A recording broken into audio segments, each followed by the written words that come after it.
Oke teman-teman, kita lanjut lagi dengan potensi perluasan digitalisasi ya. Tadi kenapa kita bilang bahwa UMKM mempunyai peranan penting. Nah, ternyata di dalam penelitian yang dilakukan oleh Bank Indonesia bahwa 61% itu PDB itu berasal dari UMKM, di mana akses keuangannya sangat tinggi. Seperti itu. Jadi di sini isu yang dihadapin UMKM harus mengikuti tren digitalisasi, digital banking, e-commerce, uang elektronik, bahkan QRIS. Nah, teman-teman di sini nggak panjang kali lebar ya. Jadi di QRIS ini yang banyak diterapkan di UMKM pada saat ini. Nah, contohnya seperti ini, bahwa UMKM ditekankan bahwa adanya digitalisasi pada sisi pembayaran. Waktu itu awalnya adalah offline.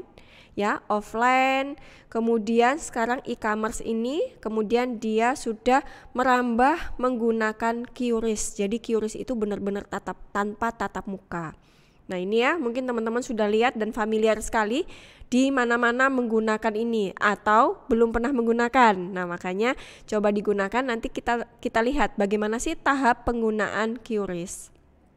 Nah, ini ya, QRIS sangat ditekankan banget. Jadi dia berkolaborasi dengan adanya ekosistem digital seperti itu. Nah, QRIS ya, di sini kepanjangan QRIS apa? Quick Response Code Indonesia Standard. Nah, ini pemanfaatannya sangat banyak, apapun itu, bahkan bisa menggunakan di pasar sekalipun, parkir sekarang menggunakan QRIS, sekolah, kantin ya. Terus kawasan wisata atau donasi juga menggunakan QRIS. Nah, tahapannya apa? Yang pertama adalah teman-teman dicobalah kalau memang belum mencoba.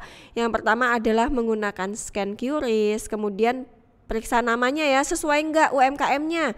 Ketika kita mau membayar sesuai enggak, kemudian cek nominal pembayarannya, kemudian masukkan kode PIN, kemudian klik bayar. Jadi teman-teman yang di sini yang harus teman-teman ketahui adalah periksa nama sama enggak dengan QRIS-nya.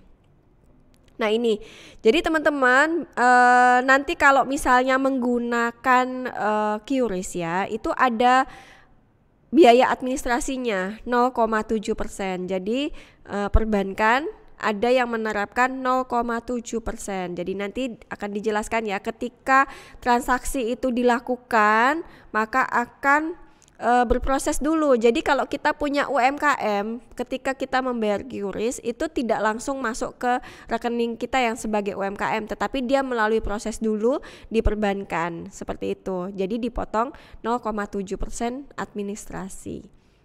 Nah, ini adalah keunggulannya ya. Jadi sangat meningkat perkembangannya. Ketika sudah ada sosialisasi QRIS pada tahun 2020 sampai 2022 sebenarnya dia meningkat. Ini data saya sampai 2021, tapi di sini datanya sangat meningkat dalam penggunaannya. Teman-teman bisa lihat, bayangkan Mbok Jamu juga menggunakan QRIS sampai dikalungkan seperti itu ya. Jadi untuk mempermudah pembayaran.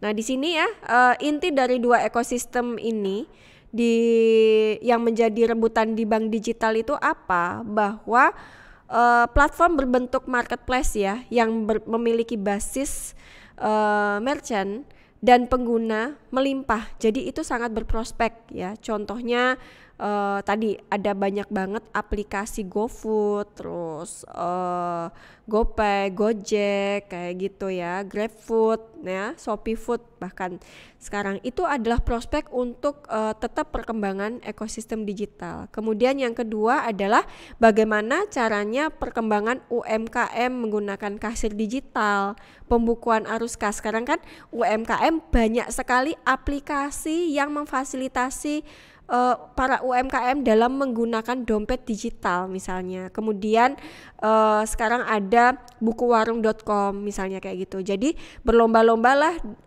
ekosistem yang dibidik oleh bank digital untuk UMKM ini tetap menggunakan dua hal tadi ya. Yang pertama adalah bagaimana e-commerce mereka digunakan ke arah bank digital. Kemudian yang kedua adalah aplikasi-aplikasi yang berkembang untuk membantu aktivitas para UMKM. Mungkin itu detailnya nanti kita ada penjelasan di kelas ya.